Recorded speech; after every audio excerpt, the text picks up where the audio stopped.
Tengan buen día, jóvenes.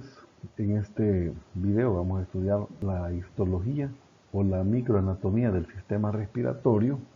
Vamos a ir en un orden caudal, es decir, de arriba hacia abajo, estudiando los distintos tejidos que conforman las distintas partes del aparato respiratorio. Comenzando por las vías respiratorias superiores, vamos a estudiar a la mucosa respiratoria, luego la mucosa olfatoria, luego pasaremos a estudiar la histología de la tráquea y por último la histología de los pulmones.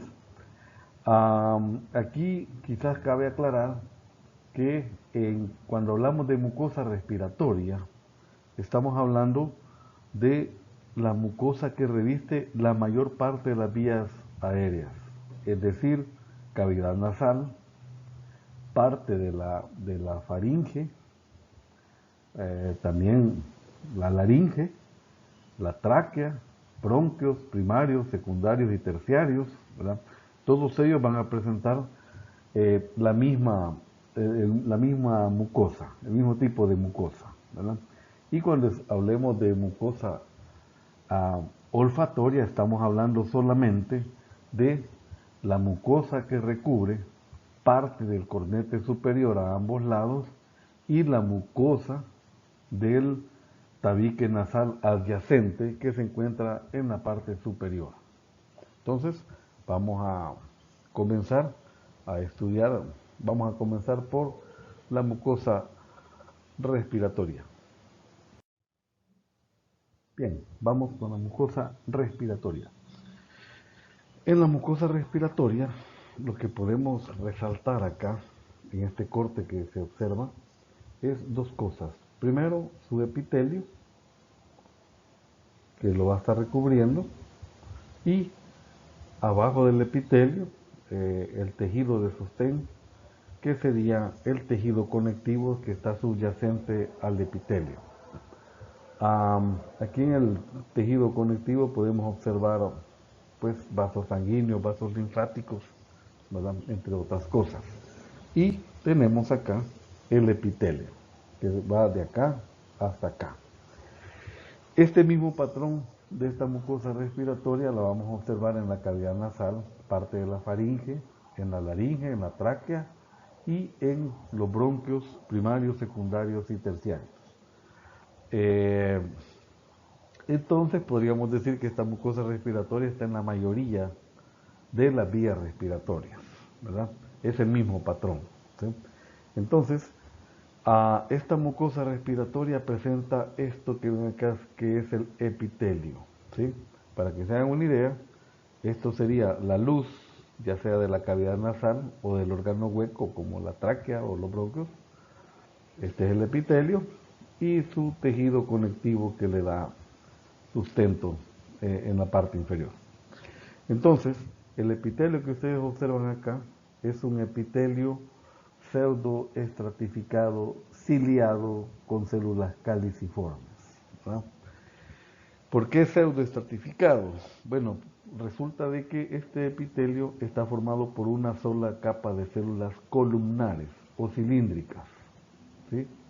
Lo que sucede es que estas células columnares o cilíndricas presentan sus núcleos a distintos niveles, debido a que están muy apretadas unas con otras. Vemos, por ejemplo, que algunas células epiteliales presentan su núcleo en posición basal, otras células epiteliales presentan su núcleo en posición intermedia y otras, ¿verdad? Como esta, por ejemplo, que su núcleo ya se proyecta más en posición luminal, ¿verdad? Entonces da la impresión de que son varias capas de células, pero realmente solo es una. Entonces es un epitelio simple, pero como da la apariencia que son varias capas de células, por eso se le llama pseudoestratificado, falsamente estratificado. Segundo, presenta cilios, ¿verdad? Estas células epiteliales van a presentar cilios, que son proyecciones como pelitos que se proyectan hacia la luz ¿verdad?, de la cavidad o del órgano. Y su función será la de barrido. Estos realizan un movimiento unidireccional para barrer las partículas de polvo que hayan caído dentro de las vías respiratorias, ¿verdad? Y por último, las células caliciformes. Aquí tenemos una, aquí tenemos otra.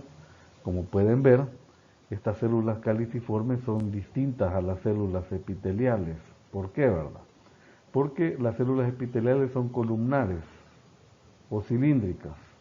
En cambio, esta es como ancha de la base y más estrecha en su proyección hacia la luz, ¿verdad?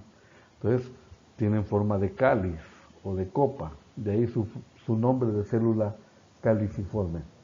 Y su función será la producción de moco, de tal manera de que las células caliciformes producirán moco. Este moco cubrirá al epitelio y cuando viene una partícula de polvo, el moco la atrapa, ¿sí? Y luego los cilios hacen la función de barrido para barrer esas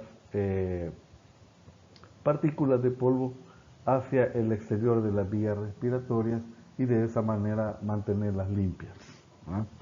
Esto sería en cuanto a la mucosa respiratoria. Bien, ahora vamos con la mucosa olfatoria. Recuerden, esta mucosa olfatoria solamente la vamos a encontrar en el cornete superior y en la mucosa adyacente del tabique nasal, ¿verdad? Como podemos ver, es una mucosa que presenta un epitelio diferente al que acabamos de ver, ¿verdad? Siempre es un epitelio como pseudoestratificado, pero tiene severas diferencias entre el que veíamos en la mucosa respiratoria y este que es de la mucosa olfatoria. Aquí, digamos, esta sería la superficie del cornete, ¿verdad? Y este sería el tejido conectivo que le da sostén al epitelio. Aquí tenemos un esquema, ¿verdad?, en el cual esta sería la luz, ¿verdad?, de la cavidad nasal. Esta sería la superficie del epitelio, ¿verdad? Y aquí estaría el tejido conectivo. ¿Qué podemos resaltarle a esta mucosa olfatoria? Bueno, lo más importante aquí serán los receptores olfatorios, ¿verdad? Pero también hay otros tipos de células que conforman este epitelio. Entonces, podemos ver aquí que esto más oscuro, lo que se tiñe de un rojo más intenso, serán los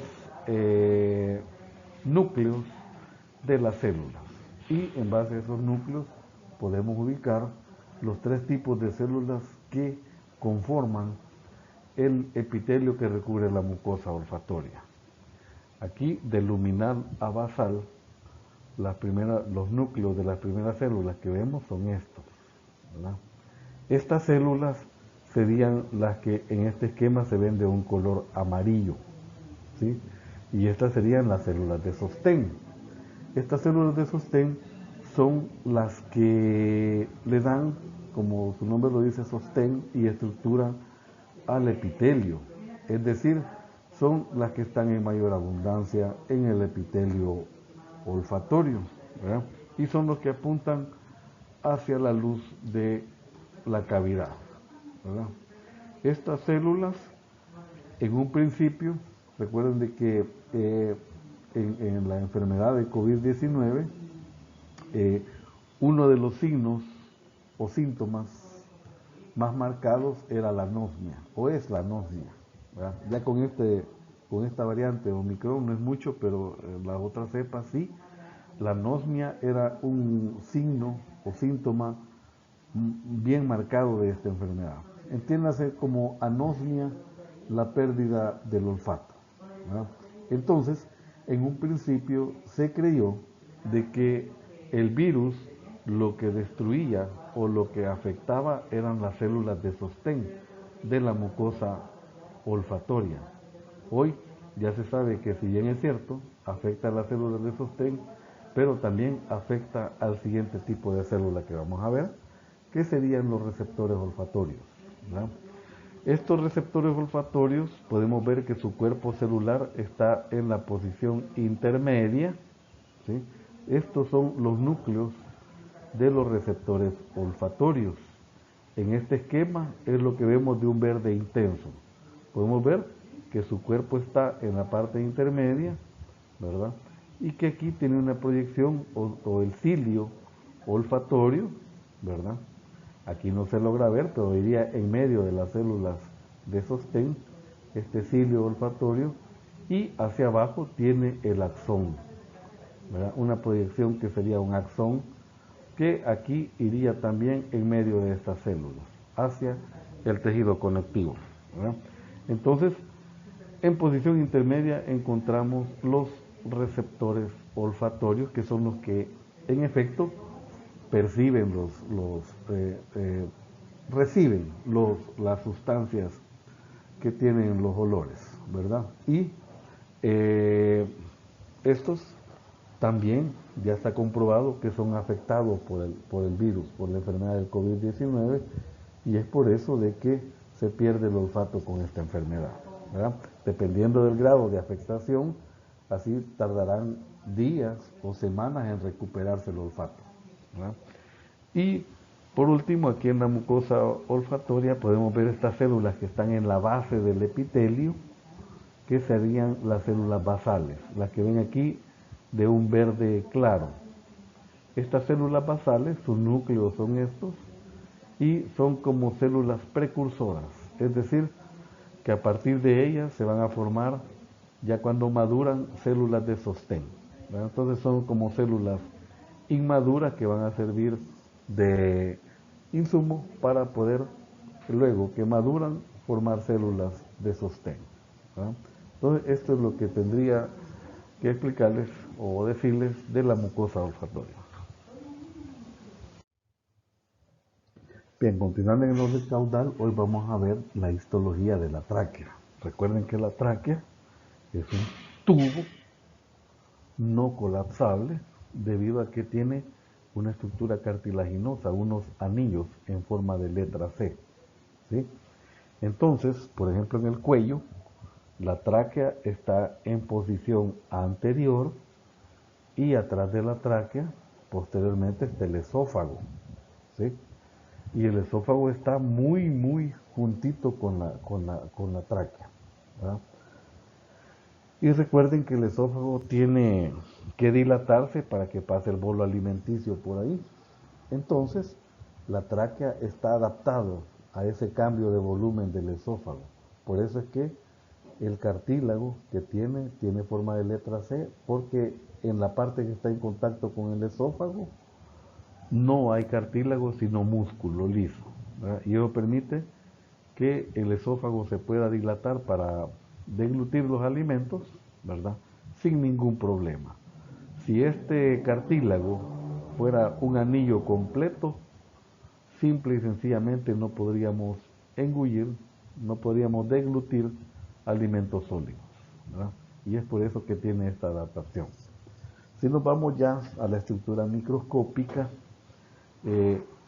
esta sería la luz de la tráquea, y inmediatamente podemos ver que lo que está en contacto de la tráquea con la luz es la mucosa, ¿verdad? Esta mucosa va a presentar un epitelio pseudoestratificado ciliado con células caliciformes, y abajo de la mucosa encontramos acá esta otra capa, ¿verdad?, que tiene mucho tejido conectivo, tejido linfático, y va a presentar también una serie de glándulas, ¿verdad?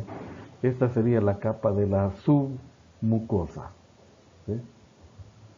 Y luego hay una tercera capa, que sería esta, la del cartílago hialino.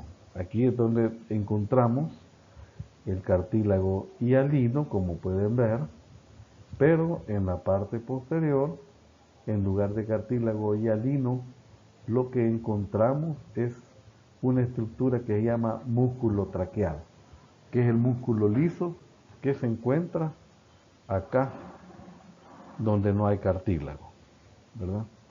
Y la última capa de la tráquea, que sería esta, que es la adventicia, que es la que la está uniendo a los órganos adyacentes, por ejemplo, aquí en la parte posterior, al esófago, ¿verdad?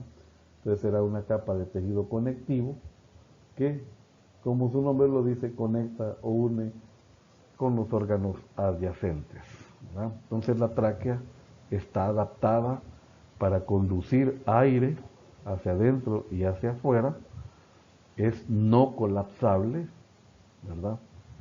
De tal manera de que la tráquea mantiene su forma, mantiene su luz siempre permeable, y pues el epitelio está adaptado para poder atrapar partículas y limpiarse él solito, ¿verdad? ¿Sí? También presenta en su interior, debido a los cartílagos, no tiene una superficie plana, sino que como que si tuviera túmulos, ¿verdad? Para provocar que el aire, cuando pase por ahí, adquiera un flujo turbulento y no un flujo lineal. Y eso sirve pues para que el aire se mantenga más tiempo a nivel de los alvéolos, ¿verdad? Entonces, esto sería en cuanto a la tráquea. Por último, déjenme hablarles un poco acerca de la histología o la conformación histológica del pulmón, ¿verdad? Pero, ¿qué parte del pulmón? Bueno, la parte funcional o el parénquima pulmonar, ¿verdad? Recuerden que en los alvéolos es donde se da el intercambio gaseoso. Entonces, esa es la parte funcional del pulmón, ¿verdad? Donde se da la respiración externa, es decir, el intercambio de gases entre el aire alveolar y la sangre, ¿verdad? Entonces, aquí este es un corte histológico y aquí les he puesto a la par un esquema, ¿verdad? Para que ustedes se ubiquen mejor de lo que les estoy tratando de hablar o lo que estoy tratando de explicarles, ¿verdad? Entonces, el aire viene y llega a través de un conducto alveolar, ¿verdad? En este caso sería este, en el esquema sería este, el conducto alveolar, ¿sí? Entonces, a través del conducto alveolar llega el aire a los sacos alveolares, ¿verdad? Aquí en este corte podemos ver, dependiendo, bueno, este conducto alveolar le está llevando aire a 1, 2, 3, 4, 5 sacos alveolares, bueno, 6 sacos alveolares con este, ¿verdad? En este caso, este conducto alveolar le está llevando aire a 1, 2, 3, 4 sacos alveolares, ¿verdad? Entonces, este sería el conducto alveolar y aquí tenemos los sacos alveolares. Y estos sacos alveolares tienen esta forma, vistos desde fuera como si fuesen racimos de uvas, ¿verdad? Pero vistos por dentro, como se puede ver acá y acá, ven que los alvéolos tienen forma como de copita, ¿sí? Así como de guacalito, en buen salvadoreño, ¿sí? De tal manera que aquí esto, donde estoy poniendo el puntero láser, es un alvéolo. Este es otro alvéolo, otros 3 aquí, como pueden ver, de tal manera de que un saco alveolar va a estar formado por un montón de alvéolos, como pueden ver acá. Por ejemplo, si fuese este un saco alveolar, entonces este estaría formado por 1, 2, 3, 4, 5, 6, 7, 8 alvéolos, ¿sí? Entonces aquí podemos ver que cada saco alveolar presenta un montón de alvéolos que lo forman, ¿sí? Y cada entrada de cada saco alveolar se le llama atrio, ¿verdad? El atrio es el lugar por donde entra el aire atmosférico hacia los sacos alveolares y luego hacia los alvéolos. Y por ahí también sale hacia el conducto alveolar, ¿verdad? Entonces, obviamente, a esto es lo que se le llama una unidad respiratoria o también se le llama un lobulillo pulmonar, y en cada pulmón habrá millones, ¿verdad?, de unidades respiratorias, millones de lobulillos, ¿verdad? Y por ende, alvéolos pues habrán mucho más, ¿verdad? ¿Sí? Entonces, de esta forma es como está conformado histológicamente el parénquima pulmonar. Y ahí ya ustedes saben de que aquí hay una membrana respiratoria donde se encuentran 4 capas, ¿verdad? Y que una de ellas es la capa alveolar, donde tenemos las células alveolares tipo 1 y 2, ¿verdad? Entre otras cosas, ¿sí? Entonces, esto sería todo lo que les tenía sobre histología del pulmón, perdón, del sistema respiratorio. Espero les sea de utilidad este pequeño video y nos seguiremos escuchando en próximas entregas. Pasen un buen día.